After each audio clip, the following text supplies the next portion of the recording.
Hey, it's Mindy with Astrology by Love, here today for Cancer Sun and Cancer Rising's horoscope for November and December. So we are going to be starting at the new moon in Scorpio on November 20th and going until the new moon in Sagittarius on December 20th. I appreciate you hanging out with me today. Please like and subscribe. I've got some pretty cool links down below. Check those out. I also wanted to mention that this month we have an energy playing out in the background. It doesn't come exact, but Jupiter is trining Saturn very closely all month long. We are feeling it. This is an energy of stability. This is an energy of safety, of abundance. We're feeling pretty good in the background in general. So Cancer, Jupiter is in the sign of Cancer right now. Your sign, you have a level of supernatural protection. You've just got good luck on your side this year. And Saturn is in your 9th house. This is long-term learning. This is long-distance travel. You may be having to work a little bit harder whenever you're on vacation. Details are just abundant that are needing to be worked on. Maybe a guru has come into your life, but this energy is in the background all month long, causing you to feel positive, stable, and abundant. And I wanted to let you know. On November 20th, the new moon in Scorpio, this new moon is in your 5th house. This is your creative projects, your passion projects, those sweet kiddos. So there is a new start there, a shift of some sort that takes place on the 20th in this area of your life. Also on the 20th, Uranus sextiles Neptune. So Uranus is in your 11th house, causing just a chaos in your friend group, maybe some distance. Neptune is in that 9th house of long distance travel with Saturn. It's causing a sort of dreaminess, a feeling that it is your destiny to learn and grow, be the best, travel to foreign countries. And something about this chaos in your friend group is stimulating this divine desire to travel, learn, be a guru, be around masters. Whenever Neptune's involved, it's really kind of hard to see the energy. So this is something that's building up about a week beforehand. We'll feel it through a week afterwards, but we may not be able to visibly notice it. So this is something in a few weeks you may want to sit back and reflect on this, and it's easier to see what happens with Neptune in retrospect. Then on the 21st, the Sun opposes Uranus and then trines Neptune. So the Sun is in that 5th house. This is your creative projects, your passion projects. When the Sun opposes Uranus, something about paying attention to the kids and the passion projects triggers the friend group. So there's a little bit of drama. You may get an unexpected phone call that morning while spending time with the kids or on your passion projects. Later that afternoon, the Sun trines Neptune. And so this is more of a sensitivity, a spiritual sort of vibe. You may be doing spiritual practices with your friends or just spiritual practices with your kids, or maybe praying together, talking to them about different cultures, different countries. These are fast-moving energies, but they are there on the 21st. Then on the 22nd, Mercury, which is also in that 5th house. This is those sweet kiddos and those passion projects. Mercury trines Saturn and Jupiter on the 22nd. So communication with your kids, getting your passion projects organized, flows with this energy of stability and abundance. It's causing you to feel good. It's causing you to feel safe, like the universe has your back. It does. On a chart, this looks like an equilateral triangle, and it's just a natural, beautiful energy flow that day. It'll feel good. Any conversations you are needing to have, this is a beautiful energy to do it. So definitely take advantage of this energy. That's on the 22nd. Also on the 22nd, the Sun moves into Sagittarius. So Sagittarius is your 6th house. This is your daily routines, your health practices. This is an area of your life that just becomes more into focus this time of year. during Sagittarius season. Then on the 23rd, the Sun sextiles Pluto.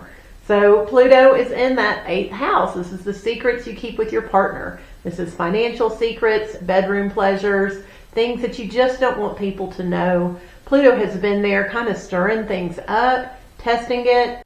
And on the 23rd, when your health practices, daily routines come into focus, it's going to trigger this area of secrets with your partner. So it's something that you don't want people to know may crop up and change your routine that day. This is a fast-moving energy. That is on the 23rd. Then on the 24th, we've got this beautiful energy. So Venus and Mercury conjunct. They come together in the same degree. This is beautiful thoughts, sweet words. This is wanting to have fun. You will probably hear laughter and music throughout the day. This is a great day to tell some jokes. Definitely spend some time with your kiddos and those that you work on your passion projects with that day. It'll be a very enjoyable energy and you will enjoy yourself, Cancer. Then on the 26th, Venus in that 5th house, those kiddos' creative projects, Venus takes its turn trining Jupiter and Saturn. So once again, this is more of that beautiful, easy energy flow between feeling good, feeling abundant, feeling structured and cared for by the universe, feeling safe, and having fun. This is a good day to work on financial details, have conversations about emotional boundaries, or just enjoy yourself with your family and friends. This is a beautiful energy. Enjoy this day, Cancer. This is the 26th. So this energy is still lingering the next day, which is Thanksgiving. So this should be a very beautiful, enjoyable Thanksgiving. Have fun with those near and dear to you, Cancer. Then on the 29th, Venus opposes Uranus. So after that, it trines Neptune. So when Venus goes opposite Uranus, this is you having fun with your passion projects, your kids, and something in your friend group interrupts this. It just comes up. There's some sort of unexpected drama, a phone call, just a temporary interruption in the flow of events. Later that day, Venus trines Neptune. So Neptune's in that 9th house with Saturn. So it is giving a sense of destiny, of a spiritual calling, of wanting to commune with the divine. This is a beautiful energy to meditate under, pray under. Definitely include some of your spiritual practices and your passion projects with your kids. This is wonderful energy for it. When Venus trines Neptune, we don't necessarily see things clearly. We see them better than they are. We see them in their best light. This is not really an energy to work on details under. Also on the 29th, Mercury, which is in that 5th house as well, Mercury has been going retrograde. And on the 29th, Mercury stations. It stands still in the sky before moving forward. When Mercury stands still in the sky, the energy where you misunderstand or you're not able to communicate like you would really like to. So Mercury stationing in the sky is not a great day for details, and Venus trine Neptune mimics that energy of not being a good day for details. So there's definitely some enjoyable energy on the 29th. Enjoy the day. Just don't balance your checkbook on the 29th. Don't go into the details. Relax, enjoy yourself, pray, meditate, but don't balance that checkbook, Cancer. Then on the 30th, Venus moves into Sagittarius. This is that 6th house, your daily routines, your health practices, taking your vitamins, going to the gym is going to be just a little bit more fun. Mars is also in Sagittarius right now, and whenever Venus and Mars are in the same zodiac sign, it is easier to manifest. This is law of attraction magic. I have recently bought this Vogel cut crystal. I don't know if y'all are familiar with Vogel cut crystals. This is an excellent tool for manifesting. So it more easily brings about what you are trying to bring in with your law of attraction practices. Marcus Vogel invented this cut, the Vogel cut, to magnify the energy of crystals, to amplify the desires and bring the wants and desires from the law of attraction practices in more quickly. So I will be manifesting with this crystal while Venus is in Sagittarius with Mars. Just wanted to share. Then on December 4th, we have the full moon in Gemini. So this is your 12th house. This is the house of the subconscious, your mental health. This full moon is causing some tension between your mental health, your physical health, your daily routines. You may have a hard time sleeping on the 3rd and 4th, Cancer. You are probably going to have a dream on the 3rd that you remember under this full moon. You may have a dream on the 4th as well. Whenever energies are taking place in the 12th house, it's hard to see what's going on. It's hard to understand it. So having the dreams is probably going to be the big thing that you notice around this full moon. Then on the 6th, Mercury, which is still in that 5th house, those sweet kiddos, Mercury trines Jupiter in your 1st house. So communication about your passion projects with your kids is just making you feel abundant. It's making you feel positive. When Mercury trines Jupiter, it's easy to think good thoughts, to think the best is going to happen.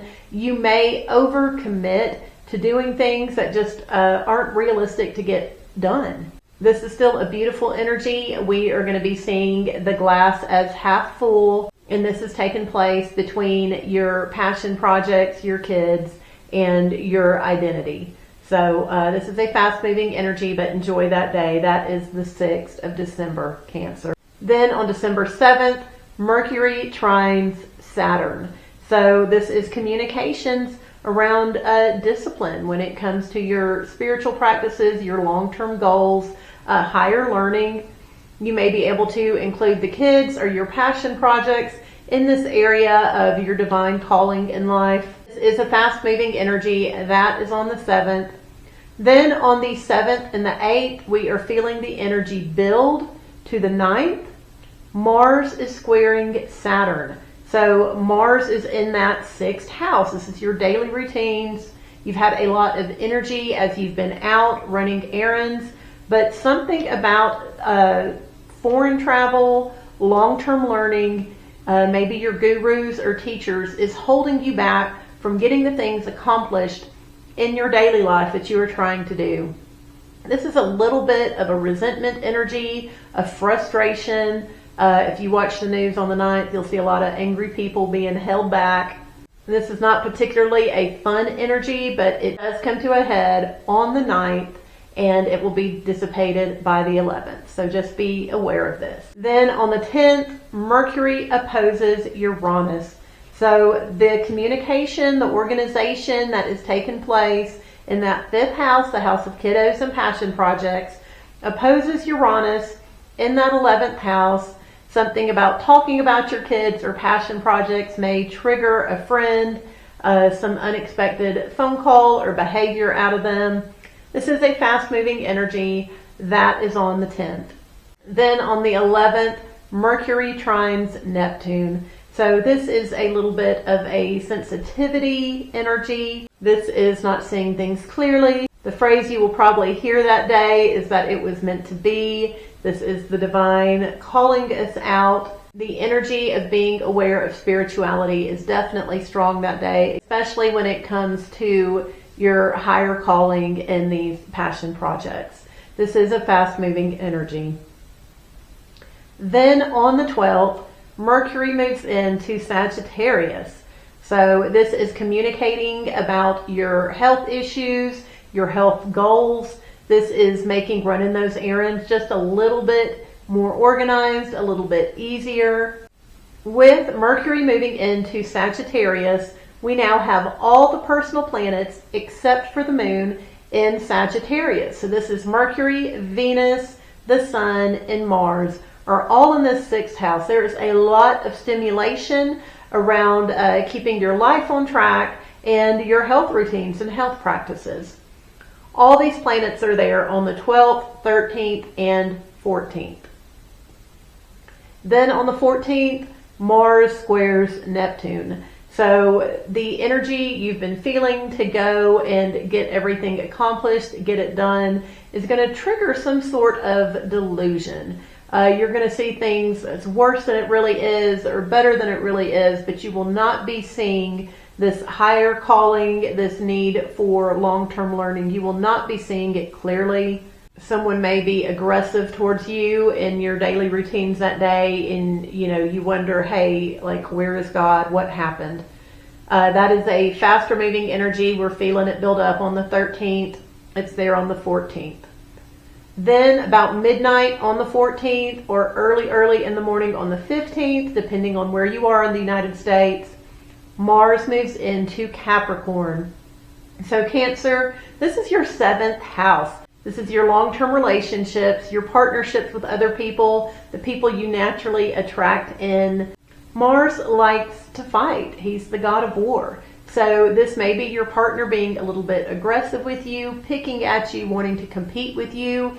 If you can, Cancer, transmute this energy to the bedroom. That is the best use of this energy. When your partner kind of starts fussing at you, just take their hand, get into that bedroom. Mars is going to be there for 2 months, so don't let this turn into a 2-month-long nitpicking, arguing sort of thing, because that energy will be there. Then on the 16th, we have the Sun square Saturn. So the Sun is in that 6th house. This is those daily practices, health routines, and it is coming up against Saturn in that 9th house. This is probably going to play out with you not being able to do your routines because you feel like you're needing to do some sort of spiritual practice. Perhaps your guru or pastor calls and interrupts your daily routine and you're not able to get everything done. This is a little bit of a frustrating energy. It is a fast moving energy though. Then on December 20th, we have the new moon in Sagittarius. There is a lot of beautiful energies underneath this moon. All that energy has been in your 6th house, stimulating your health routines, your daily routines. Now we have the new moon providing a new start in the 6th house of daily and health routines. Also under this new moon, Jupiter is squaring Chiron. So Jupiter is in your 1st house. It's giving you that level of spiritual protection. You're feeling good. You just have a buoyancy and a happiness to you right now. Jupiter squares Chiron, which is in your 10th house. Something about work or your legacy may get triggered under this new moon. There may be a few tears, Cancer. I just want to prepare you. This is a healing energy. It's not done in a graceful way. You're going to feel like this is blown up, overdone. This is happening under the new moon. Also under the new moon, Venus in Sagittarius is squaring Saturn. So wanting to relax, wanting to have fun in your daily routines is going to be held back by this discipline in your spiritual practices or in your higher calling in the 9th house. So this is a multi-layered moon. I just wanted you to be aware. And that brings us to the end of the Scorpio moon cycle. So I appreciate you hanging out with me, Cancer. Please like and subscribe. Share this video with anyone you know who would be interested in living their life more in sync and in line with the universe. Check out those links below, and I will see you again soon. Thank you, Cancer.